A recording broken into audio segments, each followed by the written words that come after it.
Hi, welcome to Candid Talk. My name is Adele as always. It's good to have you all the time. If you have not subscribed yet, please do subscribe. And there's a bell button. Just click on that so that every content that comes out, you get to hear it or to see it first.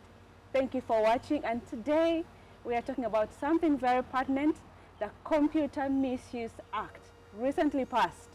Do you know what it is? I have a very special guest, so let's get started.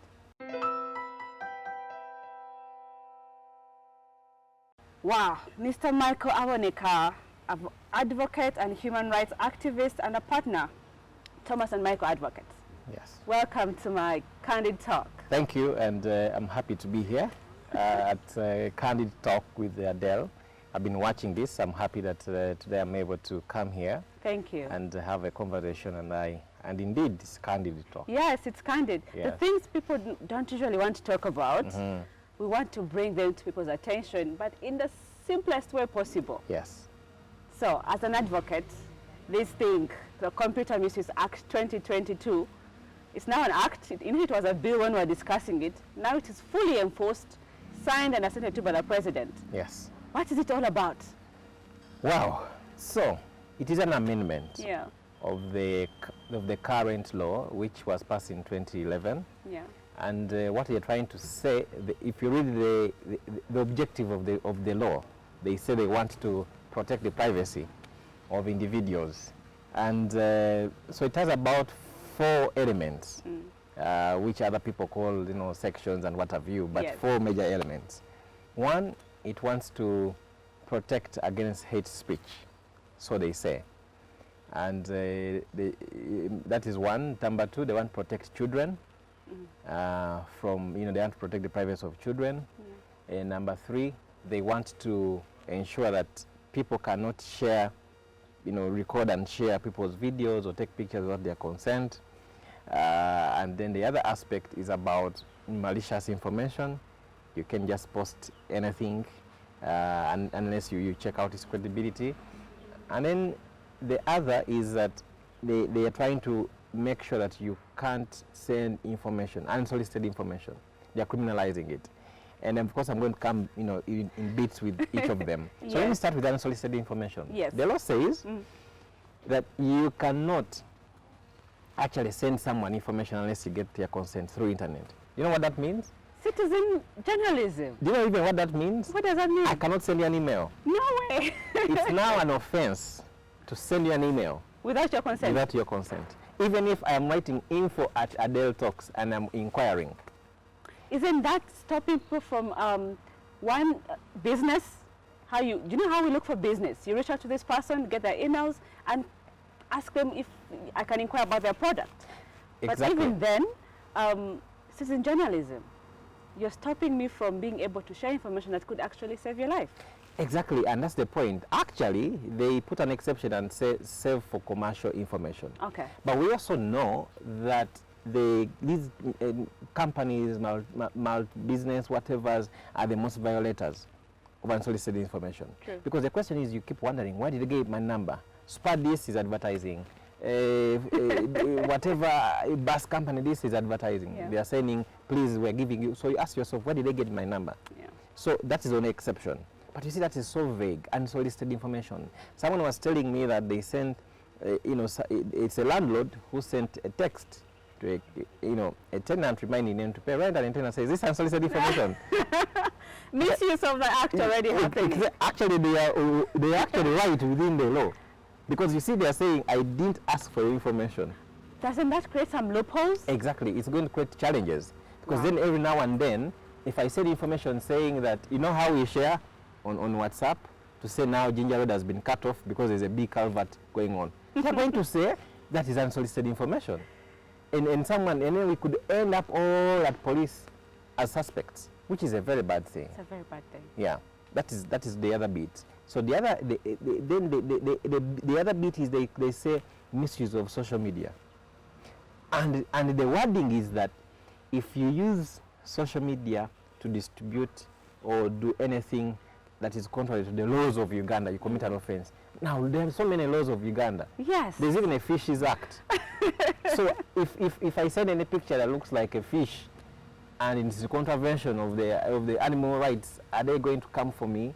So it's really vague. There's a bit of vagueness. It's vague and broad. Because we say good laws should be very, very specific, defined. And you see Article 28, there is what I call the principle of legality, that an offense should be well defined and its sanction prescribed. True. Now, what this law does is just giving descriptions.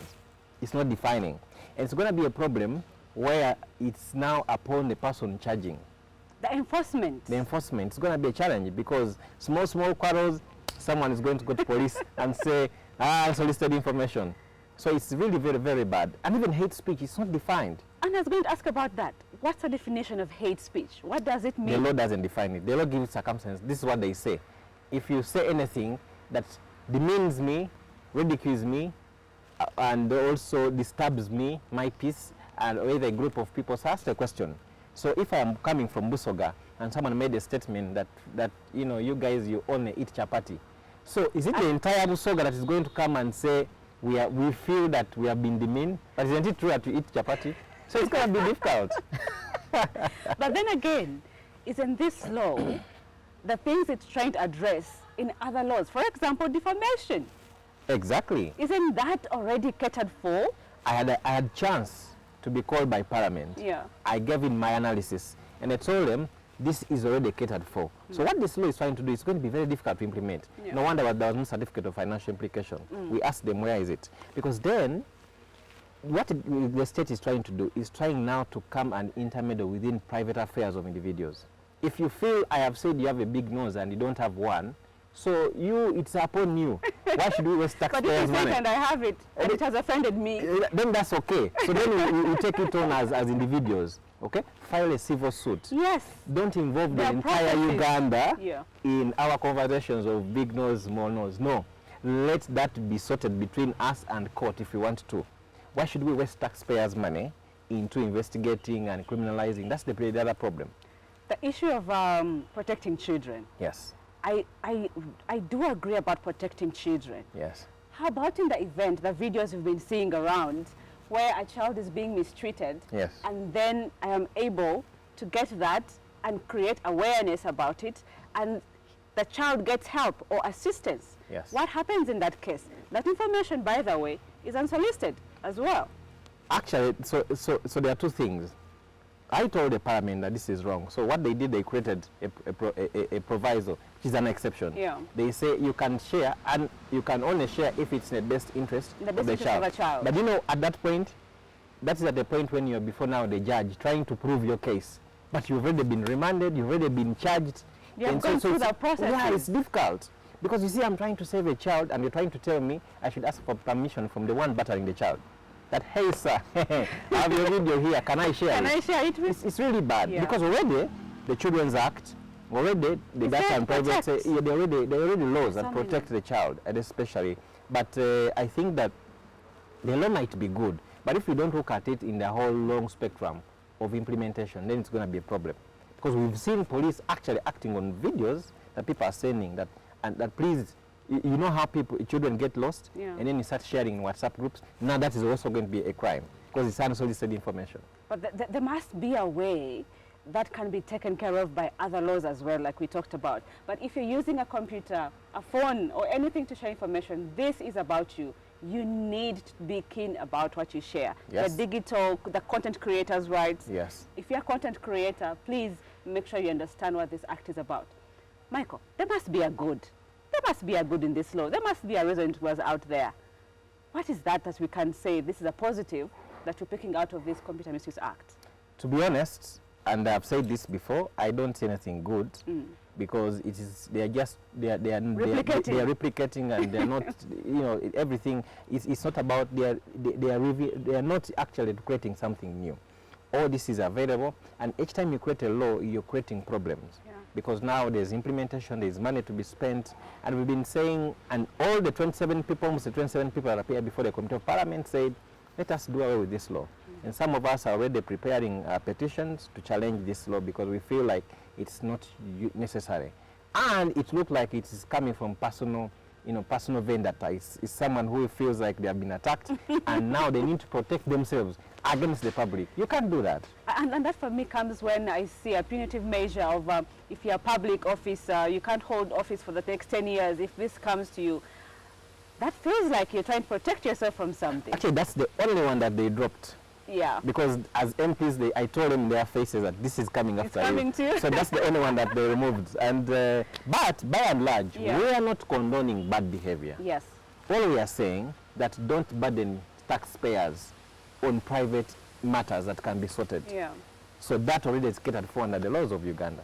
So what is the way forward? What are people going to, in the meantime, it's already an act. It means that it can be enforceable in different departments. But what do you tell people who use the computer every day, the content creators? What should they be looking out for in the meantime as we wait for all these challenges to happen? For now, just be careful. Yeah. The law is out there. If you don't understand, call any lawyer you know. Call us so that we explain to you what exactly this means for you. Yeah. Because then you don't want to, you see, even when it's a bad law, there are avenues to fight it until court pronounces itself. But as long as that doesn't happen now, it is still a law, it's still enforceable. So you have to respect and obey. But there are also other means of trying to make sure that you are not caught on the wrong side of the law. Yeah. Because then that also, and I've seen people, they're already creative. People are using satire and all these kind of things. People are already being creative. I trust you guys. I trust you guys. They're already creative. But yeah. it will be very bad for you to go to, can you imagine, as I wind up on this, the penalty under this Computer Misuse Act is almost the same as you stealing a Range Rover. The same penalty of sending an email to me without my consent. Yeah. It is equivalent to a penalty that they will give to a person who has stolen a Range Rover of theft, 7 years in jail. Can you imagine? They say that it should be correlating to the crime. Yes, is it appropriate? Like it should be, is it appropriate? Because you see, you can't relate theft and unsolicited information to be on the same level. You cannot. So what we are trying to say that actually theft of Range Rover is as equivalent as sharing information that you think is useful for people, but it's unsolicited. Unfortunate. Yeah. Unfortunate.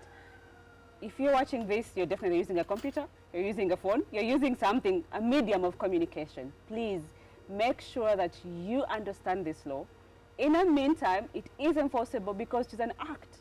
It was assented to by the president. So I want to encourage you to use it carefully as you also consult the legal teams. If you want to know more about it, they'll always be available to assist you. We are seated at the beautiful gardens of Inyamat here in Intinda Chigowa Road. You can visit them. So many things that you can be offered. The spaces for small weddings, small meetings, all available for you. Thank you for watching. Meanwhile, subscribe and leave a comment. What do you think about this act? Is it good for you, or do you think it's going to create good behavior? That's your choice.